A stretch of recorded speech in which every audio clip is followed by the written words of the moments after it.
What's going on, everyone? Happy Monday. Hopefully everyone is doing well, staying safe, healthy. If you had to take a COVID test, flu test, or maybe a test for some other virus, I really hope you have tested negative. However, if you are sick and negative or did test positive, I hope you have a full and speedy recovery with no long-term and no long COVID issues. It is time now for the Monday edition of the Virus Update. For Monday, Dr. Martin Luther King Day, January 20th, 2025. If you're new to my channel, welcome to my channel. This is where I do the daily virus update as needed, and lately it has been daily because the news has been busy. Eventually we will get to a point where maybe we will take a little bit of a winter break for a few days with these updates, but right now we're just not at that point just yet. The viruses are still running high across the United States, so I need to keep you informed each and every day of what is going on with these viruses. And let's face it, there's a lot of people that got sick over the holidays. I was one of them. I had a mystery virus, then I had COVID.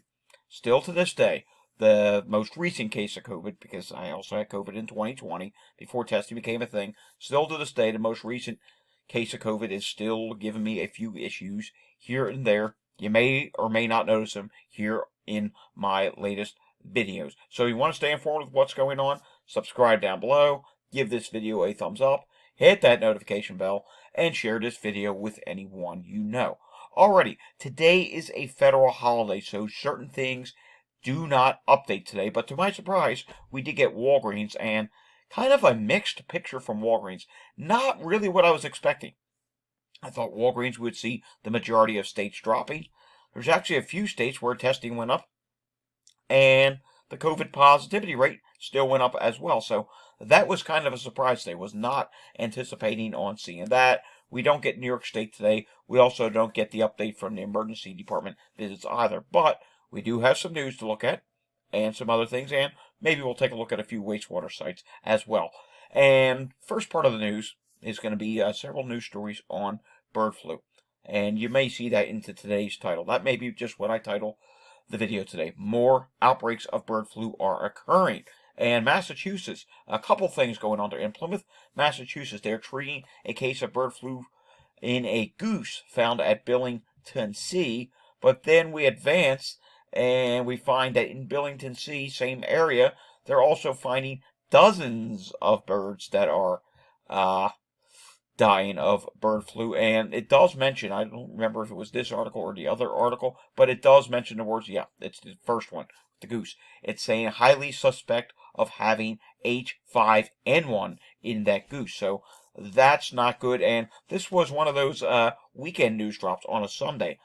That's never a good thing. When we see that, that means things are pretty serious if they have to do a news drop on a Sunday. In Japan, get this, more bird flu cases found in Japan, 1.44 million birds to be culled. That is a huge number of birds. It's not a good thing whatsoever, so they're increasing it, and already so far it was 680,000 birds have been culled, and well, that number is going up big time, as you see there. Then in Ireland, third bird flu case detected in Ireland since December, and this was posted today. So yeah, we're starting to see the bird flu, avian flu, pick up the pace. If you see the price of eggs, milk, a whole bunch of different things, because remember, it's affecting dairy herds as well, and other animals, have no fear. Bird flu may be the cause. It's not because of some political this or that. You may say, oh, this, no. Avian flu is causing a real problem, and unfortunately, the price of things that we buy at the grocery store may have to go up as a result. There have been news stories. We showed a news story that said that the other day. We talked about the price of eggs impacting the restaurant industry in Pittsburgh, Pennsylvania just the other day, and I think this is going to become a global problem that does get worse maybe as we head towards the spring, because the past few years we saw rising prices. I think it was around the springtime, wasn't it? North Carolina hospitals restrict visits from children as respiratory illnesses soar. You know, these stories like this, we've seen several lately. Some of them just don't make any sense to me. Why don't we put these preventative measures in place before things get bad? Why is it we always have to wait oh, well, things are bad now. I guess we got to do something. Why not do something? We know respiratory illness season's going to come every year. It's been a thing long before COVID. It's been a thing as long as I've been alive. But we know that it's worse now during COVID and because of COVID. Yes, we're still during COVID. COVID never ended. Why can't we just put these measures in place beforehand? Why get rid of them at all? Because COVID does tend to go bonkers in the summertime too. And well, there's some early indications that because this winter was not bad with COVID, the combination of viruses was. There's one model out there that suggests maybe this year the summer wave's going to start earlier than normal. I can't predict the future, but the point is, why do we always wait until things get bad to say, hey, maybe you should be wearing a mask again? These are just things that we should be doing. And the whole bit about waiting, restricting children to visit, that could go anyway, because sometimes maybe it's a grandfather and he's in the hospital and he's not doing well. And you get my point, and maybe the kid wants to see his grandfather. I don't know, or maybe it's a parent. The point is, we should be doing these things, putting things in place such as masking, cleaning the air. It should just be all the time. And then when it comes to further restrictions, okay, we know when respiratory season's going to start. Start implementing these things. Don't wait until it already gets bad. It's just totally ridiculous. Taking a look at this now. Norovirus outbreak sickens 28 at California shelter housing. This is in LA. So a place that was a shelter for evacuees from the awful fires that are ongoing out in California in LA. Well, unfortunately, there is a norovirus outbreak. I know. Who wants to be sick after losing their home or whatever the case may be? It's just totally ridiculous. And speaking of norovirus, Holland America cruise hit by illness, outbreak of 60 people sick, and I do believe this took off from Fort Lauderdale, Florida, and it was going to the Grand Cayman Islands, Georgetown, Key West, Jamaica. You get the point. Another cruise ship, another outbreak. We've seen oh so many of these lately. All right, sports illness thread time, and let me refresh this real quickly. The sports illness thread, it's continuing to grow. There's been problems with hockey. There's been problems in the NBA. There's been a lot of illness as of lately, and I've also been seeing illness issues continue to pop up with the Australian Open. This is for tennis now, and there have been several people there that have been dealing with illness issues. Also over on the website, I have to show you this. I believe it is in COVID's effect on the brain. Yes, I believe. This is a study I found today. Studies suggest COVID could be linked to an increased number of car crashes. It's something I've been suspecting for a while. I don't think it's the first study I have seen on this matter. In fact, I'm going to have to do some searching later on. If I find the other one, I'll post it. This was posted back on October 8th of 2024, but it just goes to show you what COVID can do. I mean, think of it. COVID's impacting your brain. It's impacting your ability to make a decision, whether it be the acute phase or long COVID. And in this case, you're talking about the acute phase, meaning they're still infectious and the initial illness.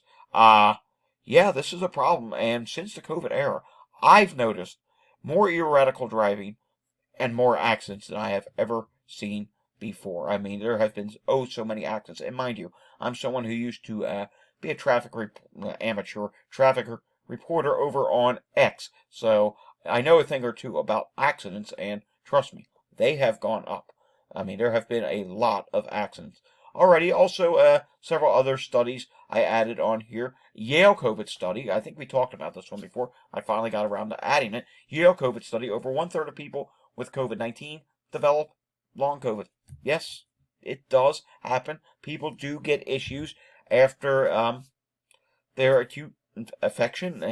I mean, I'm still dealing with a few issues here and there. All right, Canada. The viral activity level for COVID is moderate. Flu A is high. Flu B is high. And RSV is high at this time. Taking a look at what is going on with the air quality levels in the United States, and we will see that the West Coast still has some problems, and there are still some spotty problems in the East. I'm actually surprised the East is not worse because of how cold it is and people using fireplaces, but it doesn't look like that is the case here, although there are some issues in the Mid-Atlantic, and even the Pacific Northwest is dealing with a few issues today as well. Taking a look at Pinellas County, Florida, we do see there are some calls right now for EMS. Sick person showing up 1, 2, 3 times, unconscious person a few times, falls. So yes, there are definitely some problems right now. Philadelphia yesterday, you can see we had a snowy day.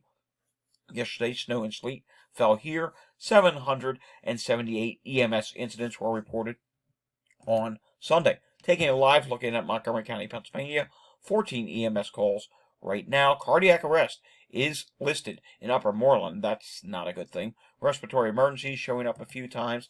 Then taking a look at Chester County, Pennsylvania, and we do see that sick person is showing up not once, not twice, but 3 times. Respiratory difficulty a few times. So yes, it is definitely busy in Chester County. I'm seeing heart problems a few times. Yeah, not a good thing. Let's see what's going on with the hospital situation in Pennsylvania. And we do see that central Pennsylvania is fine. Eastern Pennsylvania, Lehigh Valley, definitely dealing with a few hospitals that are in yellow, which means high patient volume at this time. You can see Paoli Hospital is coming up with overcrowding at this time. That's never a good thing. Taking a look at what's going on in New Jersey, we do see 1, 2, 3, 4, at least 5 hospitals here are listed as having patient volume issues at this time, or some sort of other issue going on with the hospital. All right, taking a look at the Walgreens update for today, and the national positivity rate, it did drop for COVID. It is at 12.3%. It is down by 0.9%, but there are a few states that do have some problems here and there, and believe it or not, testing actually went up 6,928 versus 6,438. So let's click on some of these red states and find out just what's going on there. Well, unfortunately, Massachusetts did not report. It's coming up red, but you can see here current week 20%, but prior week was 0, so that's not telling us much of a trend. New York State did go up ever so slightly, 21% versus 20.6%. Total test, 295 versus 262. So you can't say, well, testing is down. No, testing went up a little bit, and yet the positivity still increased. That would indicate at Walgreens, the drop in cases being reported for New York State is not happening at the moment. It has slowed. It has stalled a little bit. So that's not a good thing. Pennsylvania, this is a good thing. Pennsylvania has dropped, and that's with testing down. When testing's down and the positivity rate still drops, that means cases are likely decreasing in that state, and the bigger the drop of positivity rate, the better. 13.8% versus 21.5%. Difference of down 7.7%. Total test 58 versus 93. I'm seeing red in Ohio, so we must investigate that. And Ohio, the positivity rate for COVID is 20.6%. The prior week was 16.3%.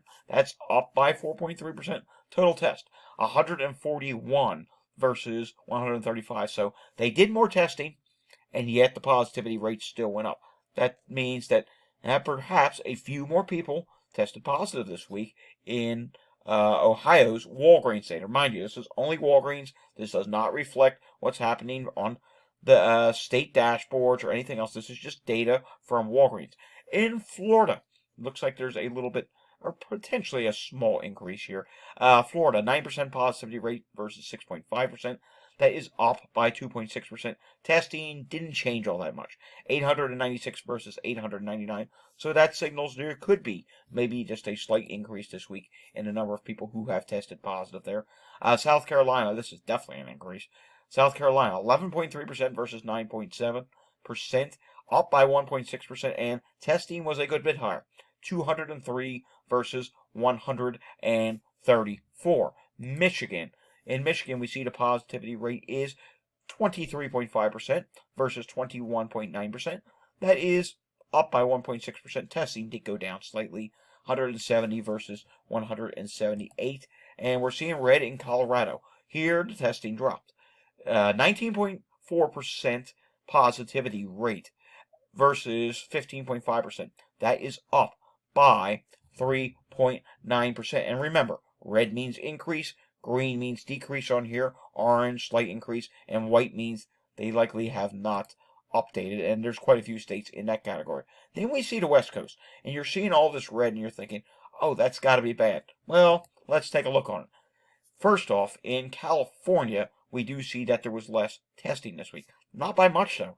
9.1% positivity rate versus 7.1%. Difference of 2%. And total test, 265 versus 268. Yeah, that could be a slight increase. In Nevada, we see the previous week, they did not report. And then they came in with 12.5% this week. Hence the increase, because it was going from 0 to 12.5.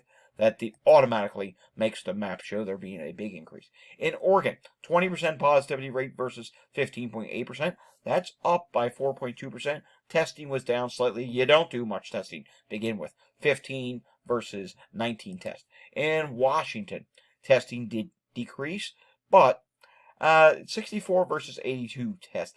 I don't know if that's enough to be the reasoning for such a big increase in positivity rate. 17.2% versus 8.5%. That works out to an 8.7% decrease. Could be a combination of two things. Testing being down and, yeah, maybe a slight increase in cases. But that just seems like a big increase. And speaking of increases, check this out. More people actually got tested in Texas this week. The positivity rate is 8.1% versus 10.1%.